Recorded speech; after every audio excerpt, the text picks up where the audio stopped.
All right. Good morning, everyone. My name is Kyle Escamilla, and I'm the training coordinator for AVEVA Select California. I'd like to thank you for attending our Learn in 30 webinar today focused on Connect Data Services. After the webinar this morning, we will be doing a short Q&A, so please feel free to type any questions or comments into the Q&A box throughout the presentation, and we'll get to them at the end. Now I'd like to introduce your presenter for today's webinar, Elkanza Kuza. Elkanza is a product specialist here at AVEVA Select California. Good morning, Elkanza. Hi, thank you, Kyle. Good morning and good morning, everyone. Thank you for joining us. We will be talking about Connect Data Services in today's webinar. I will start with few slides. I promise not more than 5 minutes on slides, and then we're going to jump into the solution online. My intention for today is I already did a webinar a few months back where I talked about Connect Data Services, use cases, the idea behind Connect, the solutions that Connect offers. So today I want to do a deep dive into some of the features. At least we'll walk through the homepage and some features regarding like data management, data collection, and all of these things. So I'll just go over a few slides and then we'll jump into the live demo or the walkthrough. All right, so we will be talking about, again, just a very quick overview about AVEVA Connect for those of you who are not familiar with the solution. A high-level look at, an architecture, a general architecture. I'll actually do that towards the end of the slides. Introduction to AVEVA Connect Data Services, and then we'll talk about some of the features. Data ingestion, overview of communities. We'll also look at the analytics. And then we'll also look at the documentation and the help available. All right. I want to take one step back. I don't know why this screenshot looks funny, but you're going to see the portal now in the live demo. There is a Connect portal, which is the basically the portal that enables you, or it enables administrators to basically manage users, groups, roles, and folders. They can subscribe to services. They can look at their budgets and the flex credits usage, access usage reports, and audit logs. So for all of these products or solutions that you're looking at right here, right? So all of these SaaS or cloud-based solutions that AVEVA offers, AVEVA Pi is not cloud-based, but it's also managed through this Connect portal. But AVEVA Engineering Tools, AVEVA Insight, Connect, all of these are managed through the Connect portal. This is how the portal looks like. I'm actually gonna jump to the portal right now. Not to be confused with Connect Services. Connect Services, the product, right? Which we're going to be talking about today, formerly known as AVEVA Data Hub. All right, let me just to minimize the video there and give you a full screen so you could see everything in the slides. First of all, what is Connect? Connect, which is again formerly known as Data Hub.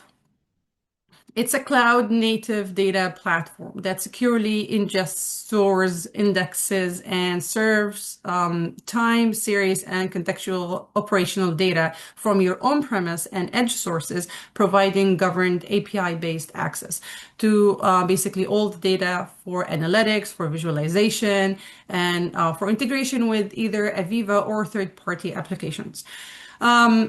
So very quickly, I want to just talk to you about the services that are included in Connect, and then we'll jump into data services specifically. So from the left side, the first component is service and usage management. This is basically or it's basically the core service within Connect that enables our customers to monitor their credit budgets, again, manage consumption, manage users and permissions, etc. Number two, which is the data services. This is what the webinar is about today. We're specifically going to talk about data services, which is previously known as AVEVA Data Hub. This is where you aggregate data, store data, contextualize data. You share it, you manipulate it. Basically, you're manipulating all the data for all the industrial data from across the ecosystem. Basically, it is the data store in Connect.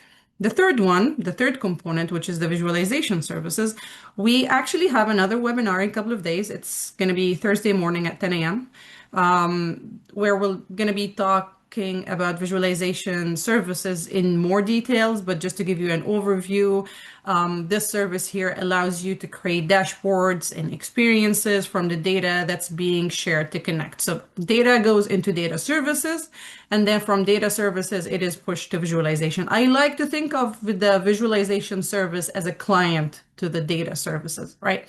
So we are at the third component right here. The fourth one, which I also like to think of it as a client to the data services, is the modeling and analytics, specifically advanced analytics or AVEVA Advanced Analytics. You might have heard of that before. This tool here maximizes your data by using AI and machine learning models to generate real-time prescriptive insights, helping you take actions, based on your data. And AVEVA recently came up with what they call the water industry accelerators, where they have created pre-built models for users to just plug in their data to get the results in shorter times, instead of having to go through weeks and weeks of creating models and training these models. They're creating pre-built models now for different verticals. Maybe we could have another webinar on just the modeling and analytics part of it. The very last one here is the application development services. And these are basically the services to allow our technology partners and developers to build custom third-party integration solutions through Connect. So what AVEVA did here essentially is build an industry cloud ecosystem, which is Connect. Again, another slide here just to talk about Connect Data Services, or AVEVA Data Hub, formerly known as AVEVA Data Hub. It's basically the backbone of your Connect data infrastructure. Connect Data Services is essentially the data repository layer of Connect. It's the cloud data store. You can aggregate data into the cloud from many different data sources, AVEVA or otherwise. You can see those data sources here to the left side of this diagram. There are several categories of industrial data sets shown here. These include remote industrial IoT type sensors. That's basically remote assets category on the top left there. We also have support for various AVEVA apps, such as like AVEVA Historian, AVEVA InTouch, AVEVA Pi, Edge Data Store. And then you can also bring in data from third-party data sources if needed. Because Connect, at the end of the day, is actually a neutral platform for all kinds of industrial data, not just the AVEVA data. This platform is really built to handle any kind of industrial sequential data, no matter where it's coming from. Once your data is shared to Connect, you can execute the data services shown in the middle there, in this yellow circle. At the most basic level, basically, that means storing and viewing the data over time. But you can also further manipulate the data, contextualize it, merge it with other data, or merge it with metadata, for example, information, whatever makes sense. You can also shape the data and format it for external consumption. So the shaping feature is particularly useful for external tools like BI tools, and I'm going to talk about some of these in just a little bit. But to the right side there, you can see the third-party apps. Power BI has a native connector. Databricks has a native connector.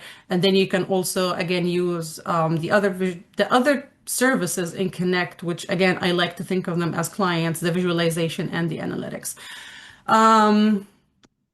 I want to show an architecture. Let me bring that in. It's a bigger PDF file, so I wanted to bring it as a PDF. I think it's better to view it like this.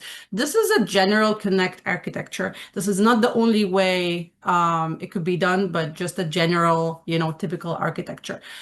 You have your OT network. This is where you have your historians, you have your SCADAs, you have your field devices. After that, you typically have a DMZ layer. This is where we usually have a tier two AVEVA historian or an AVEVA Pi server. At the business network level, this is where you use all the clients, right? So Pi Vision, Data Link for Pi server, historian client, AVEVA reports, for example, right? And then above all of this in the cloud, this is where Connect sits, just to give a visual representation where Connect sits, because a lot of people get confused when they're first introduced to Connect. Connect actually sits all the way up here. However, this is not the only way to implement it. You can absolutely push data even from your tier one AVEVA historian directly to Connect. And that's exactly what I'm doing actually in my webinar today. I'm pushing few points from a tier one historian directly to Connect. So look, I obviously don't have all of these layers here to demo, right? These these parts here, communities, is actually part of the data services and then the visualization service and the analytics service. Again, they're native connectors to talk to Power BI and Databricks. And then I hear that soon they will also be a native connector talking to Snowflake. So this is, again, just a general architecture just for you to understand where Connect sits exactly. Now I'm going to jump into the walkthrough. I don't know how I'm doing on time. Oh, I'm doing good. All right, let me minimize this and let me bring up uh I'm gonna stop sharing for just a second because I confused my screens. I have three screens and it's confusing. All right, so this is what I need there. And this is this. Okay, perfect. I'm gonna reshare. Kyle, if you could just help me, please let me know if you can see my screen right now. Give it a second. There we go. We're at Connect. Right, so you're seeing the portal, right? Connect portal, the web browser. Yes, yes. Awesome. So at the beginning of the slides, I talked about the Connect portal. This is the portal that I'm talking about, license administration. These are all the services that you can manage through this Connect portal. Operations, insight, visualization, data services, engineering tools, all of these things. And here, if I click back on home, I can actually see and access my services. So this is what I'm talking about. This is the Connect services that I'm talking about. Also, I have Insight enabled and I have visualization. So this is the Connect portal. Click on data services and I can jump to my data services here in my Connect solution. And as you can see here, I have, give me a second. Yes.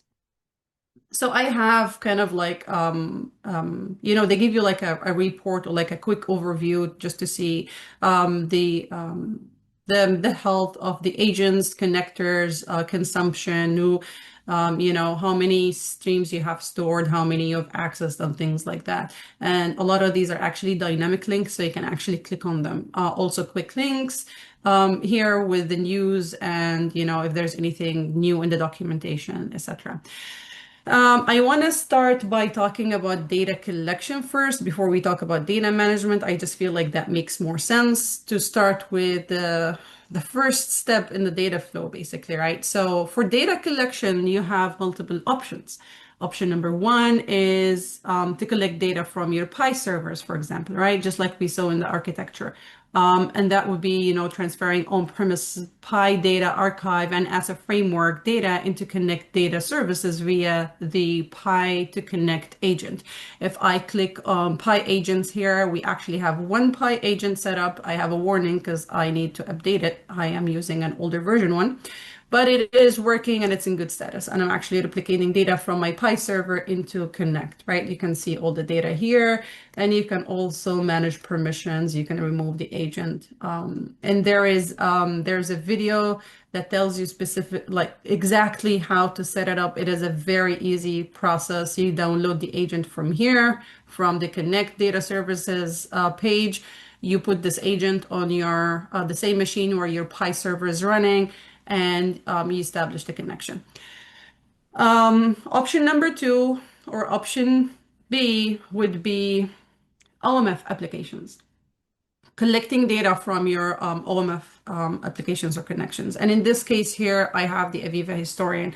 What other OMF applications? Well, basically AVEVA adapters, Edge Data Store, AVEVA Historian, 2023 and later. So 2023, 2023 R2, and then SP1, and then the upcoming 2026, right? So all of these are supported. They all just use the normal, I want to say not normal, native replication. Just like for those of you familiar with AVEVA Historian, just like you would create a replication server and the SMC or the OCMC to replicate data from a tier 1 to a tier 2 historian, or from a tier 1 historian to Insight. That's the exact same way, in the exact same place you would replicate data to Data Hub, right? Or to, data services.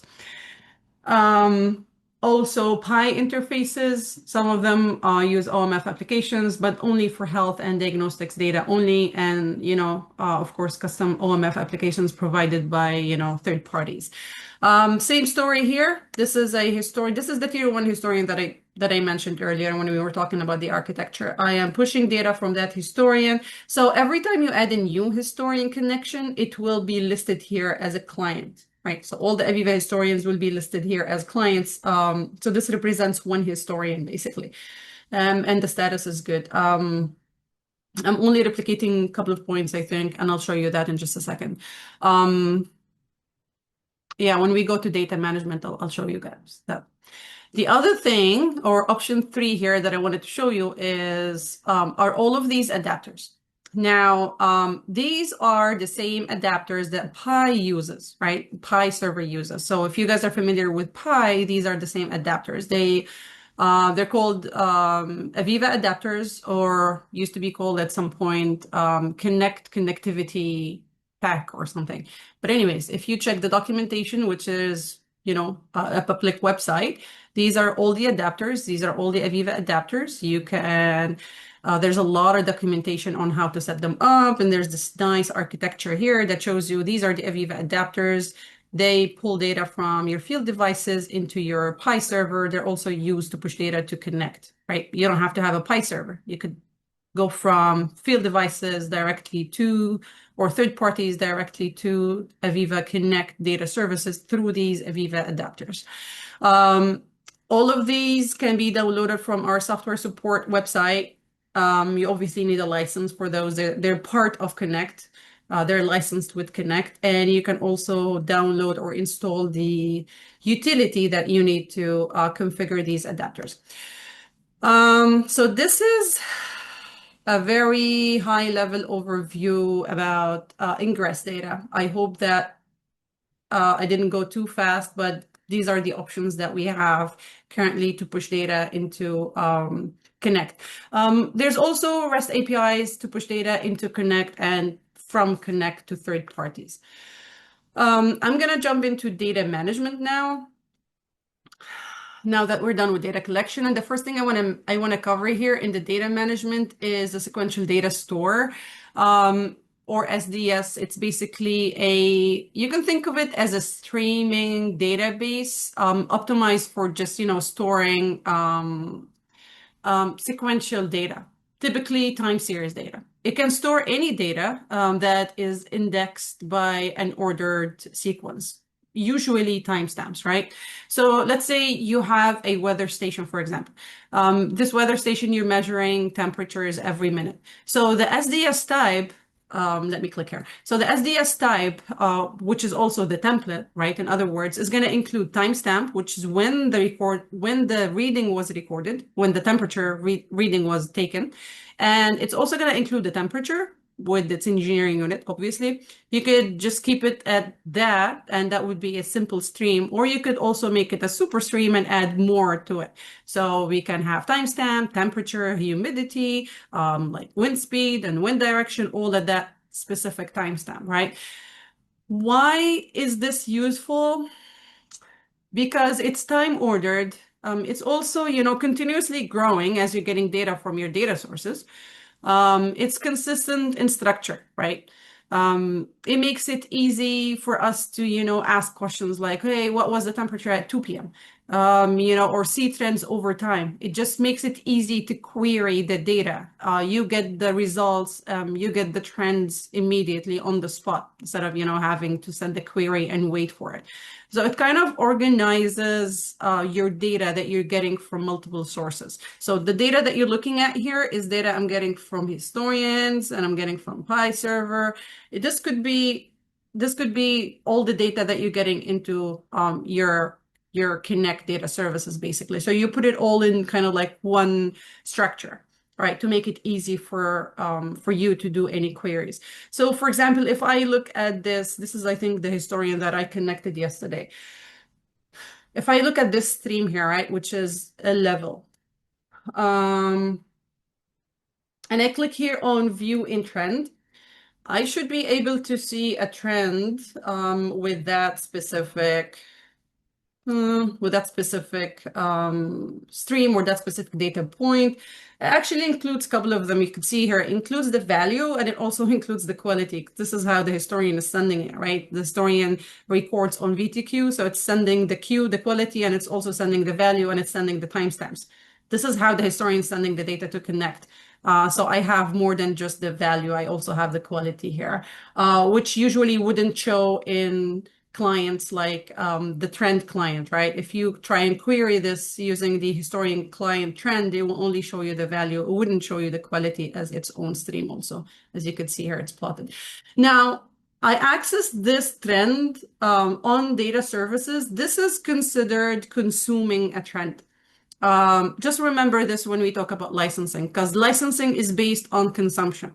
It's not based on how many points you have stored in Connect. You could store 50,000 points, but if you don't access them, you're not charged. It's only when you start consuming them. And plotting a trend is considered consuming a point or consuming a string. I hope that makes sense. Although I actually have two values here and it actually consists of two different points, but it's considered as one stream only.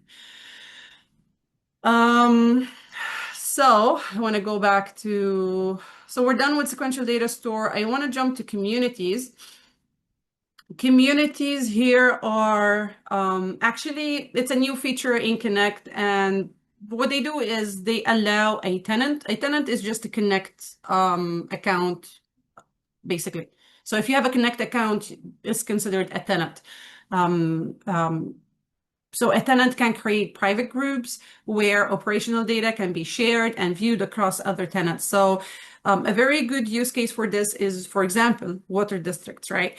They need to share some specific data with other water districts or other, service providers or other partners. So instead of showing them everything they have on their Connect solution, they can just they can just create a community. And in this community, they can list the tenants, invite the tenants they want to invite into this specific community, and just show them specific streams or specific points. So I could have 10,000 points in my Connect solution, but I'm only showing 5 points to this specific business partner or the specific service provider, right?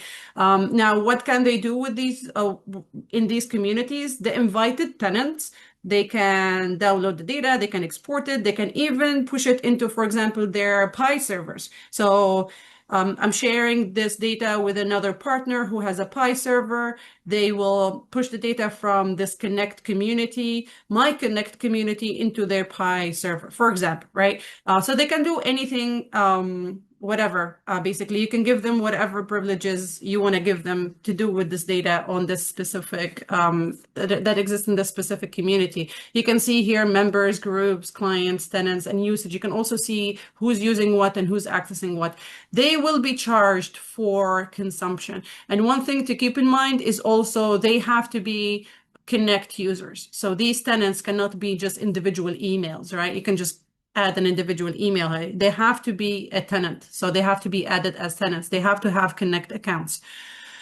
Another thing that I want to show you, and I'm going to jump to another demo here just because I have that configured in the other demo.